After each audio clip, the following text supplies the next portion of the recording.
You're listening to an Airwave Media Podcast.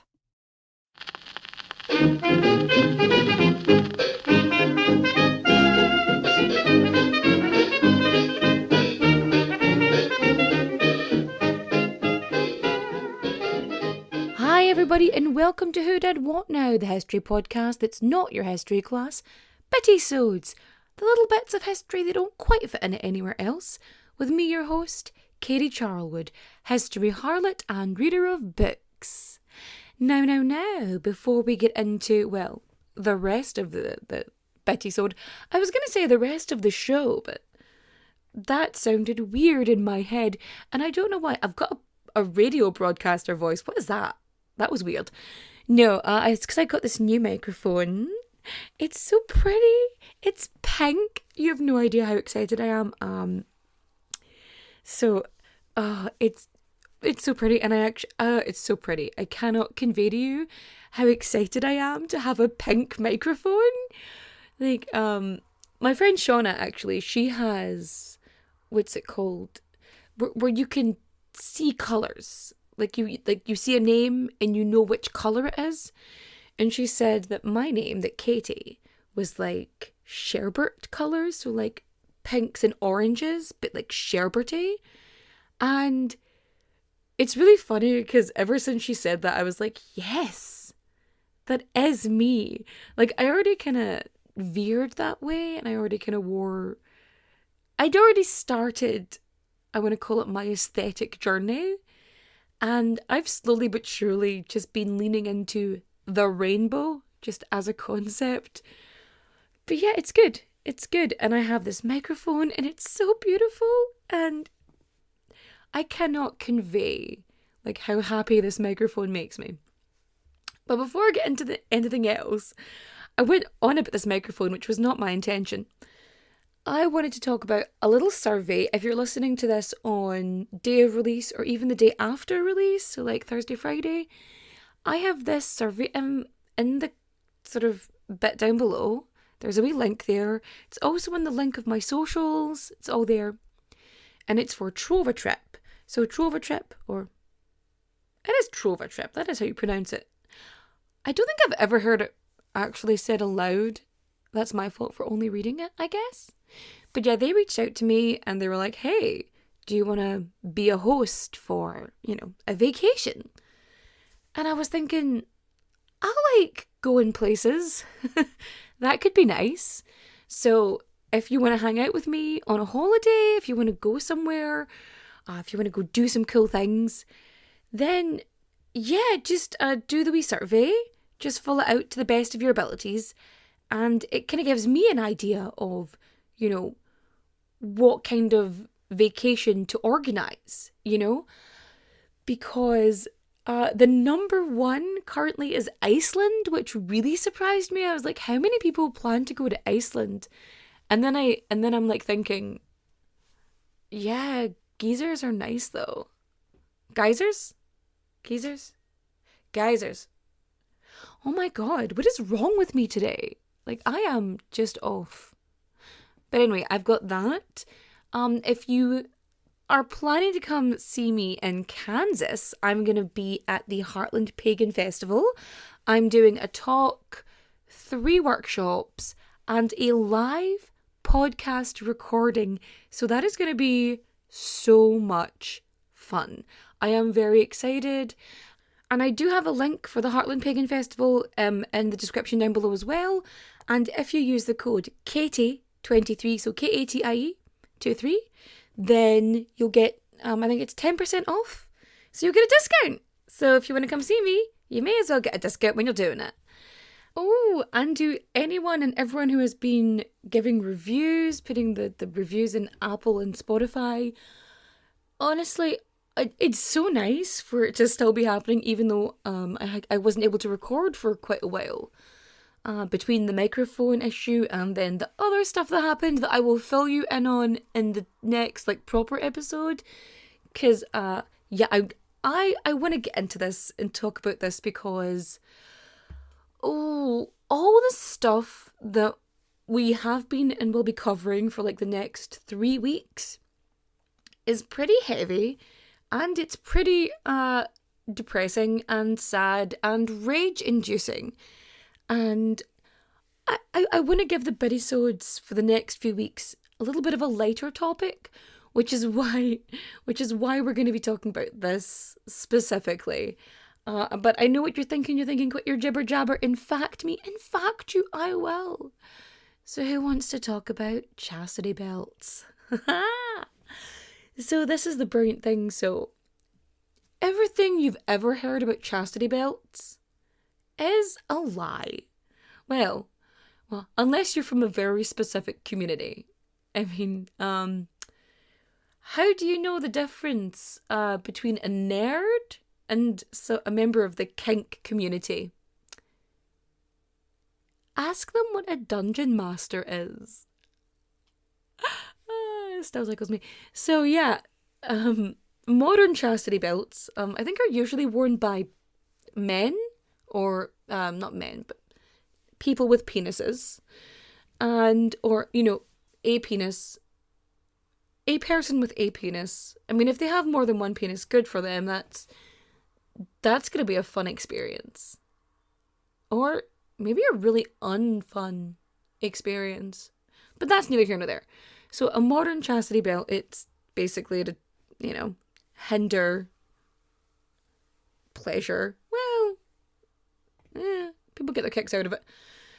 But a traditional medieval chastity belt is the one that was generally worn or assumed to be worn by women, never actually existed.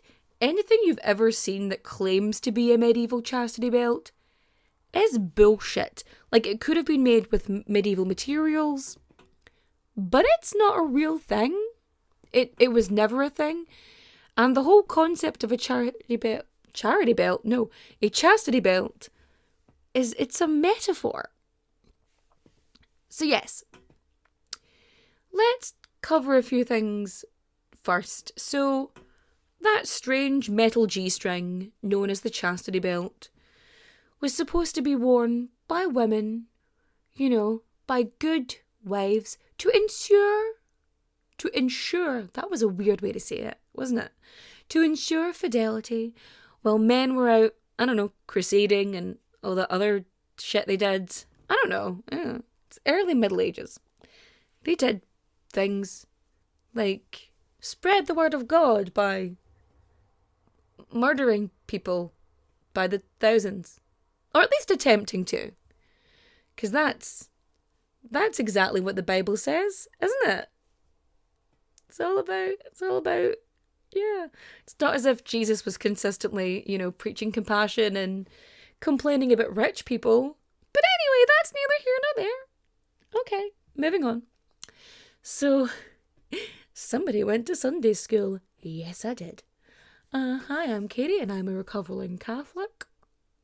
Sorry. So yeah, that was the point of the chastity belt. Now, I was informed of this TV show called 1,000 Ways to Die, which is slightly more exciting than it sounds and less creepy than it sounds, but also is very creepy. So there's this story where a woman is wearing a chastity belt and her husband goes off to do whatever the fuck he does. Again, crusading and other such shit. And she smothers her body in olive oil so that she can wriggle out of her chastity belt and, shag her lover. And then she, re-oils and shimmies back into the belt, And she does this so often that she ends up getting a scratch or whatever, an infection, and gets sepsis and dies. Like, that's the basic core of the story. But there's no historical record of this ever happening, probably because chastity belts didn't actually exist, but also because this is from Boccaccio's The Decameron. And in this book, it's a story within a story, which is based on much older stories. And it's not real. It's fiction. It's pure fiction. But somehow somebody assumed this was a fact, instead of just like a fishwife's tale, but alright. But yeah, the concept of a chastity belt was actually, you're going to be surprised by this, I know, invented by the church. And like most things mentioned by the church, it's a fucking metaphor. It's a metaphor for fidelity and chastity, even though it actually had chastity in the title. It's all about being like personal morality and, you know, saving yourself like for your husband, and basically telling you not to stray and to keep yourself private except for, you know, procreation within wedlock. Like, yeah. Even though the church saw like men shagging around and, you know, wanking and all that other stuff as like a necessary sort of evil, like it was a thing that you just kind of had to grin and bear and accept happened. But like a woman doing that, oh no. Being a part of a royal family might seem enticing, but more often than not, it comes at the expense of everything else, like your freedom, your privacy, and sometimes even your head.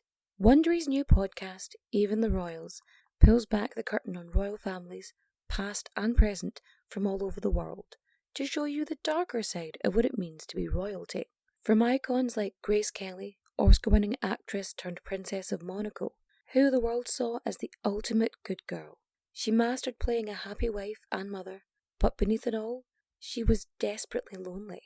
Grace spent her whole life working towards perfection, and it ultimately cost her her happiness. Or King Ludwig II from Bavaria. He was only 18 when his father died, leaving the crown to him and a duty to rule that he never wanted. He refused to lead, and used the funds from the royal treasury to further his extreme love of opera, but this choice eventually cost him the crown and his life. Follow Even the Royals on the Wondery app or wherever you get your podcasts. You can binge Even the Royals ad-free right now on Wondery Plus. But also in the early Middle Ages, what's really funny is that there's this sort of theory running along at the time that women are just as horny as men. More so even.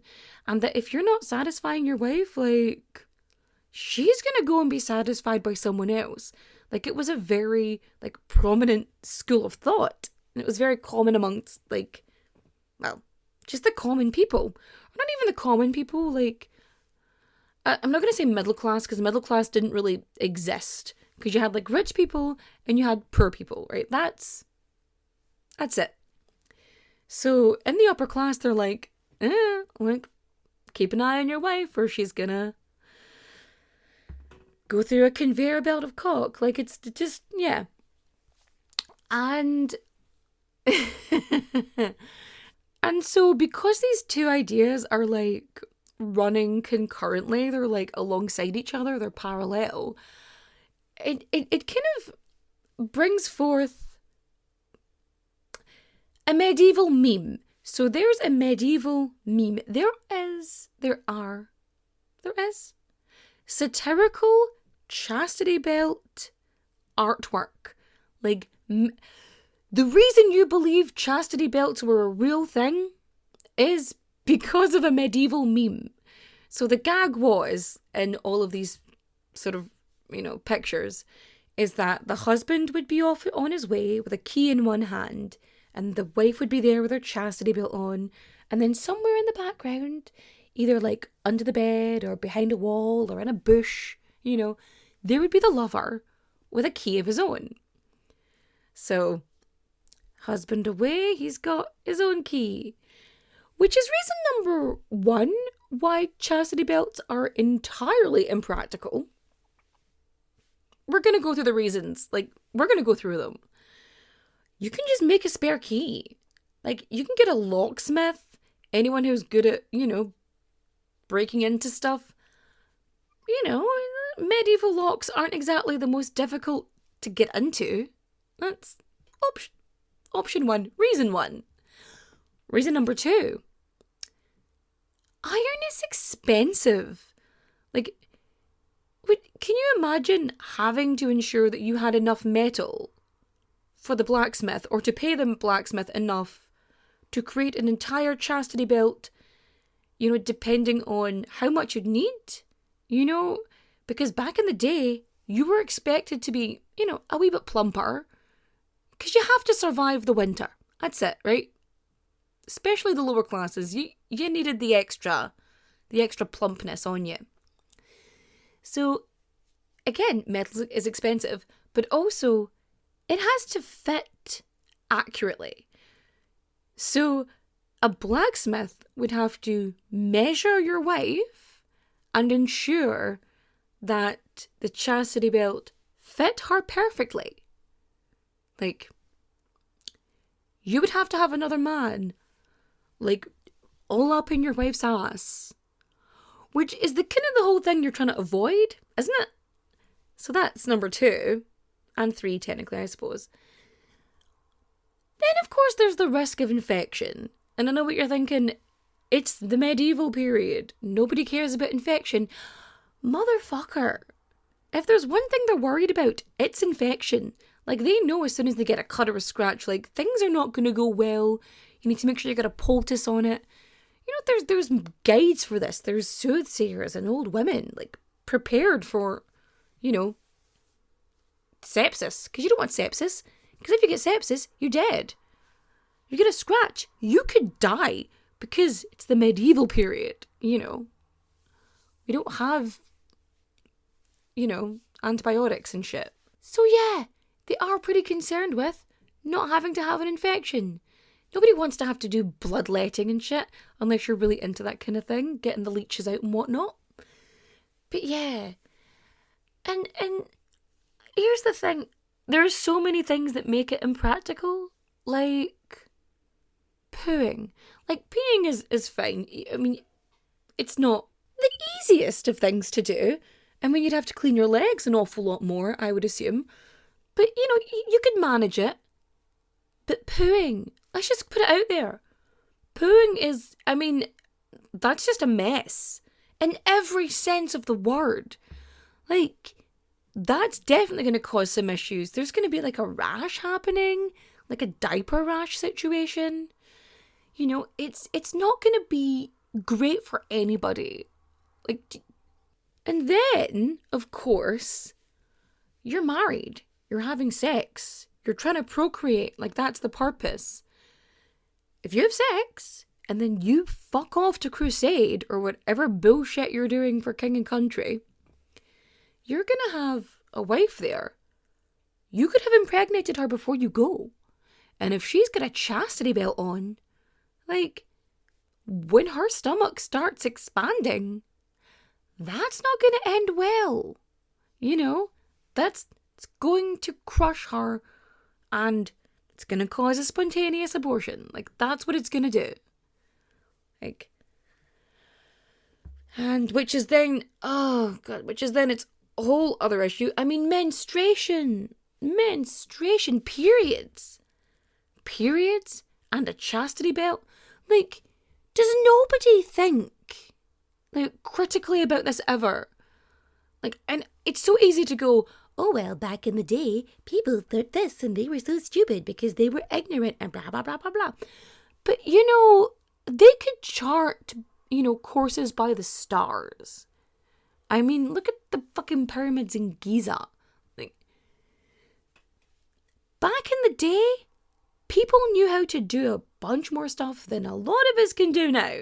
Like, just because a type of knowledge is different doesn't make it any less worthy. But that's another rant for another day. But yet, there are no chastity belts, like no medieval chastity belts. They don't exist. They never existed. It's a fucking meme. And we have been memed. We have been trolled, actually, by a medieval meme. Like, and it's so easy to jump on sort of the ignorant past bandwagon, which has led us all here. So, like, as you know, if you're a regular listener, you know that my area of expertise is actually the rise of sensationalism and the use of print as propaganda in the late modern period. So I'm out with, you know, medieval times, but you can, it's a transferable skill. Like, you can recognise it then, just like, it's one of the reasons why I don't like memes, actually. Like, for the most part, people, like my friends, tend to not send me memes unless they are specifically history-based or, a very peculiar niche. Because a lot of the time, memes, they remove so much information. I mean, it's utilised for propaganda. So I tend to just avoid them. But yes, there we go. That is the history, or unhistory, I suppose, of Chastity Belts. So yeah, I decided to do a Slap and Tickle episode because just a bit more lighthearted, I think, than, the horrifically emotional and just melancholy subject matter we're going to be covering in the sort of the main episodes over the next few weeks. Well, if you liked this episode, feel free to rate and review 5 stars on Spotify, Apple Podcasts, or wherever you listen to podcasts. And yeah, thank you so much for listening. I hope the sound turned out well, because I am loving this microphone. I just feel better using it. I don't know if I sound different because I feel like I sound different. I mean, I've just finished a day of work and it was very busy and I am quite exhausted, but I just really wanted to give this a go and just start talking again. And I fucking love this. I love podcasting. I love researching, and I love telling you stuff. I love talking to you. And I know it's not a back and forth. I know it's not. I mean, you might be back and forthing with me, whom's to say. But I get messages and emails and DMs and all this stuff about, you feel like you're talking to a friend, you're listening to a friend chat. Which, honestly, I talk so much that, with my IRL friends, that this is quite like what our conversations are like, Because I don't bloody shut up. I'm trying to be better, though, because of the whole ADHD scenario. Because I have it, and I'm trying to be aware of how I am and how I act, and yeah, I'm a lot, I know. But anyway, here I am ranting at the end of an episode. And I am looking forward to discussing in detail more sad tales of drudgery and unfortunate circumstance. But with that, I shall bid you adieu. Adios, au revoir, auf Wiedersehen, my friends. Bye-bye.